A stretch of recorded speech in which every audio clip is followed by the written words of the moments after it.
Okay, so we got our cavities between the door and shoulder stud filled. We're gonna let that foam expand for a little bit and fully cure, and we'll add a little bit more later if we need to. But in the meantime, we're gonna go ahead and move on to our fiberglass insulation.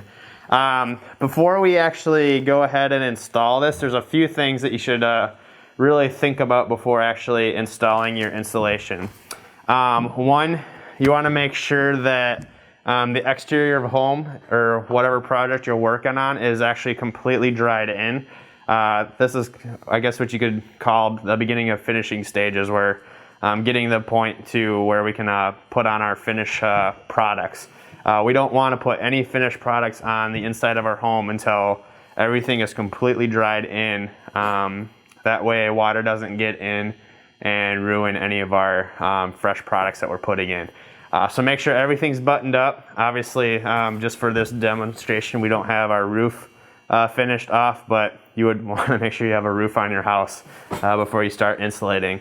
The second thing you want to think about is make sure that all of your mechanicals are in place. If you have any heating or air conditioning lines that are going to be running through your studs, make sure that everything is put in place. That way your HVAC guys don't have to come back and tear your insulation out. Make sure that's all done. Make sure that your electrical and plumbing's done. We have some mock electrical already in place. Another thing, a good tip to think about, especially if you're remodeling, is to check all of your electrical boxes to make sure that they are set the right distance out from the wall. Basically, the reason why we have these boxes set out is drywall is going to be going on these studs, and you want this box to be flush with the front of your drywall. So with wall drywall, we have 1/2 inch. So we want these boxes sticking out about 1/2 inch. And for ceiling drywall, we use 5/8 inch drywall. We have a light outlet here. It looks like we're sticking out 5/8 of an inch there, so we are doing good. One thing to really keep an eye out for, if you are remodeling a home that had plaster and lath, a lot of times if you're going to drywall over old plaster and lath, you take that plaster and lath off, and sometimes you're going to have up to 1/2 inch of plaster and then like 3/8 of an inch of lath. So you actually took about 7/8 or an inch of wall off. So your boxes might be at the wrong distance away from the wall. So you want to go back and reset all that. If you are working near power, make sure you go and find the fuse box and shut the power off before you start messing with any electrical boxes. One final thing to think about, if you are maybe hanging some cabinets, or if you're in a bathroom and you have like a toilet paper holder that you need any additional blocking for, like maybe you want to put a row of 2x4 between each stud. That way when you go to hang your cabinets, you have something to screw to. Or again, like in a bathroom, you have a toilet paper roll holder that you need some additional surface to screw to. Make sure all your blocking is in place as well. All right, so what we're gonna do is we're gonna go ahead and start with our insulation here. We have a big bundle, and we can go ahead and just open up the bundle here.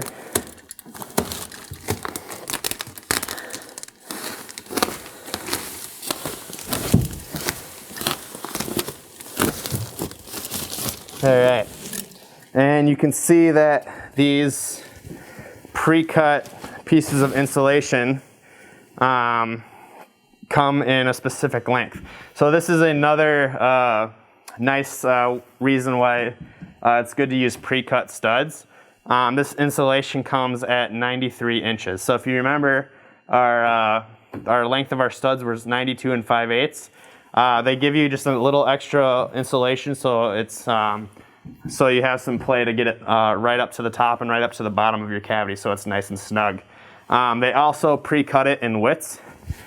So we did 16 on center. We have 14.5 inches between all of our normal layout in our bays. So they pre-cut this insulation to 15 inches, again, to make sure that you're sitting snug up to each side. So like I mentioned before with this fiberglass insulation, it only works properly if you loosely fit it in. If you see, I had cut out this bag, our insulation kind of grew. It gets compressed into these bags, so it's going to compress or decompress just a little bit more when it comes out of the bag. But when you put it into these cavities, you want to just loosely put it in just so it sits in the cavity. And I'll get this guy out of the way. What you don't want to do is you don't want to take your batt and just shove it into the cavity, because now we have this big air gap here. It's compressed our insulation, and it isn't going to work as good as it would if you just let it lay in here loosely. So you just want to carefully push it in place.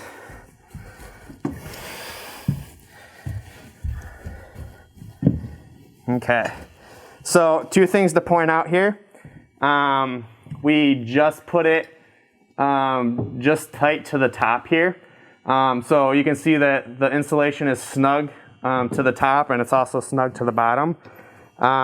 Let's say we had some 8-foot studs that we used. We didn't use pre-cuts, and we have about 3 or 4 inches of extra space on the bottom. You would actually want to cut another 3 or 4 inches of insulation and put it in the bottom. You just want to make sure that there aren't any air gaps. Let's say our studs weren't completely cut to proper length and our insulation came out like that. We would want to make sure we cut an extra sliver of insulation to put in there so we have a nice tight fit against our edges. All right, so we have about, I think I counted 6 bays that are free of any obstructions. So we have some electrical that we're gonna deal with here. We also have some bays that aren't quite exactly 15 inches. I'm gonna go ahead and put the insulation in all the bays that don't have, excuse me. Gonna go ahead and put the insulation in all the bays that don't have any obstructions, and then I'll show you how to deal with the obstructions here in a minute. Okay, so we got our full cavities all installed with some insulation here. Again, these are the cavities that don't have any obstructions in it. An obstruction is like any mechanicals going through the wall, or maybe like this guy, it's not a full 14.5 inches. So we're gonna have to alter the insulation to be able to go into it. The first ones I wanna talk about are these corner cavities. We have this corner stud in here. Again, it's acting as our nailer for our drywall, but it's also kind of in our way here.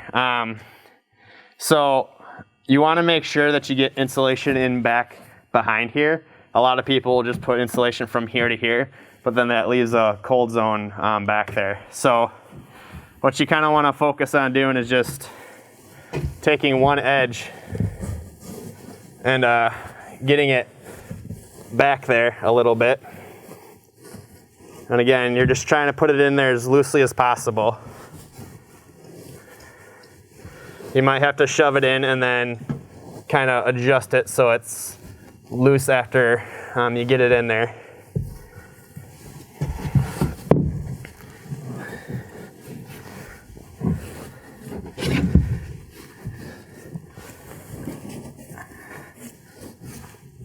Okay.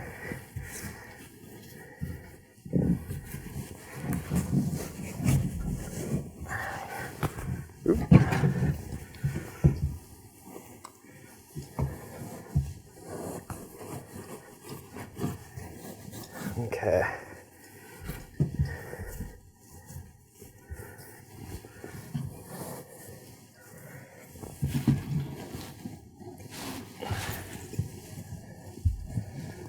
All right, I'm gonna grab a ladder real quick, but and finish off the top. But you can see we have it just placed in there again.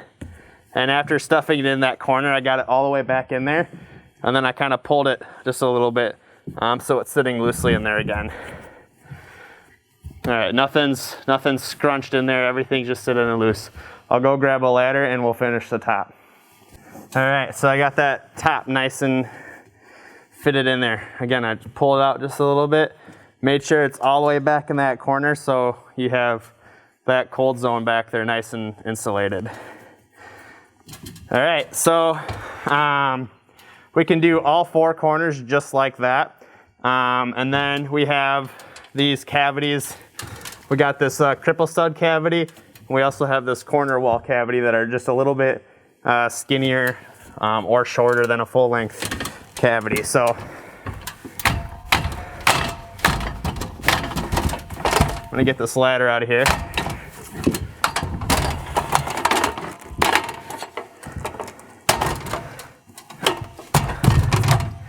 And then what I'm gonna do is I'm gonna go ahead and measure this cavity. I don't have to alter the length at all. It's still a full length cavity. But we can see that we are about 10 inches for width. So again, what we don't wanna do, we don't wanna take a full bat and shove it in here, because that's what we're gonna get. We got a whole bunch of ripples in there and it's not gonna, our insulation isn't gonna work properly. So I'm gonna go ahead and lay it down on the floor here.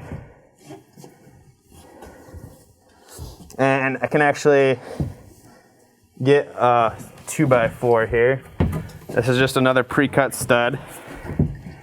And what I'm gonna do is, our cavity was 10 inches. So I'm just gonna add about a 1/2 inch to that. I'm gonna lay this 2x4 on top here. And I'm gonna make 10.5 inches from the edge to our cut line.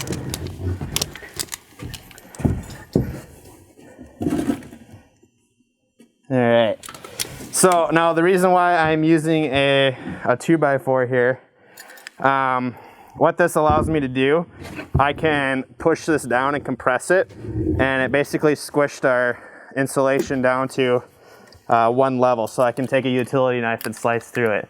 If you didn't slice it all the way down, you'd be sitting here and trying to go through each layer and taking multiple passes, and it just doesn't work as nice.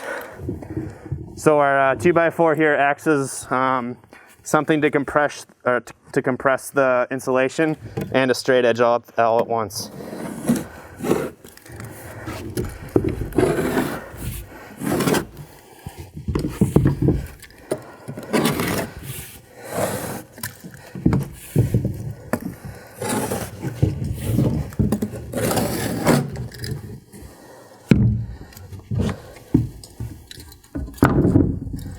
All right, so we can pull that away.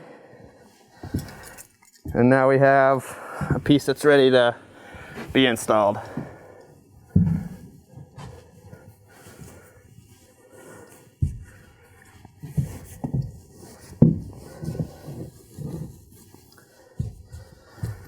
So you can see it just fits in there just snug enough. That's why we added that 1/2 inch to the width. And it came out pretty nice here. All right, so same concept with our short cavities here. We'll just measure our height. Looks like we have about 6 1/4. So we can take a longer piece here. We'll go ahead and make it about 6 3/4. Get a 2x4 here ready.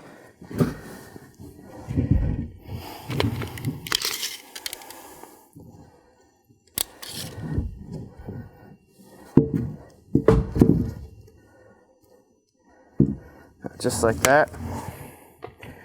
We'll go ahead and slice it.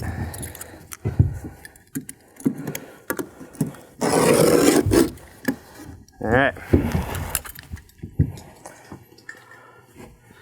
Well, it looks like our width is a little bit skinny here too. I'm gonna go ahead and set this ladder up.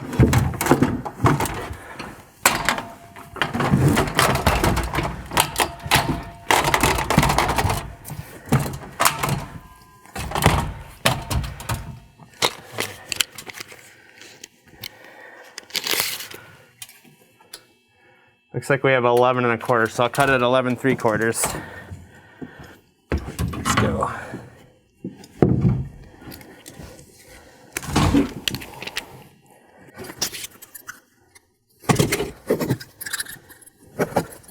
All right.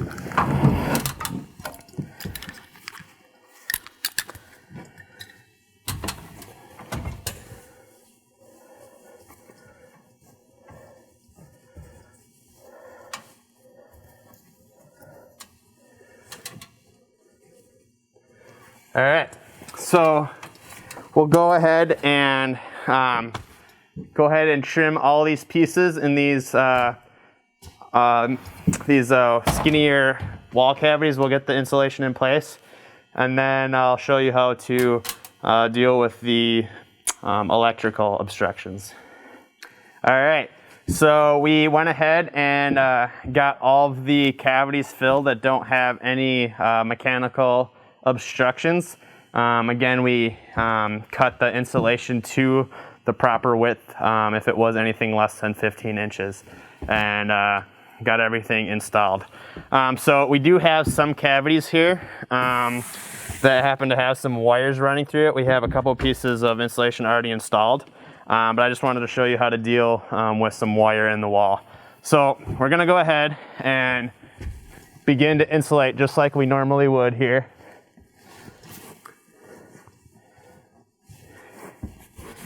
Get this guy in, and now what we would do, again, we see I have a wire here.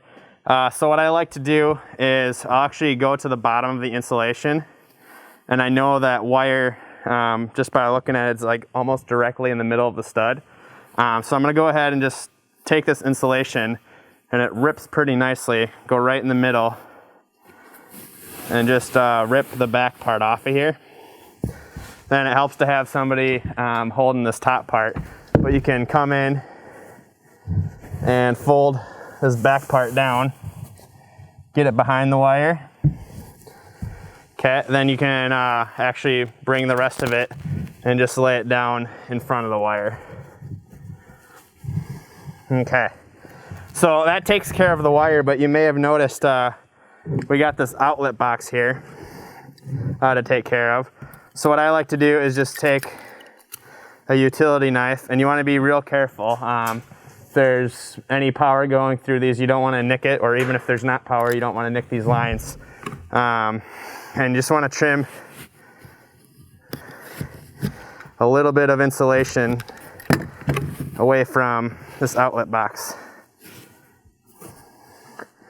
And you don't want to trim too much out of there. You want that insulation to be sitting up tight against it again. And then you have a cavity that's nicely insulated that has a wire in it. So we'll go ahead and deal with the rest of these 3 cavities that have wires in it. We got a box down here and a box up here. I'll separate the insulation just a little bit up in that top corner.